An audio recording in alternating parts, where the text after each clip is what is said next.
Pleasant. The time has finally come. The long-awaited Memorial Waterfront Park Phase 3 project is officially complete, and we are out here to celebrate just in time for summer.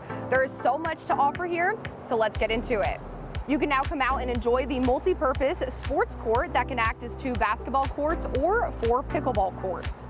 Phase 3 also features a splash pad fountain play area with a water tower that is actually a replica of the old water tower in the old village.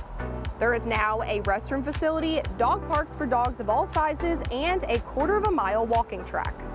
Another really exciting feature is the Moo Strong Outdoor Fitness Center that is equipped with a variety of different types of fitness training, including functional fitness and calisthenics. We have QR codes placed on the equipment that will give you visual instructions anytime you want to come out and use it. This week, Town Council members joined Mayor Will Haney to officially cut the ribbon and celebrate the grand opening of the park, and many community members shared their excitement.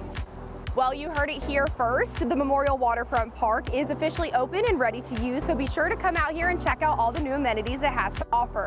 Also, be sure to stay up to date on our social media and follow all of our town projects at tompsc.com.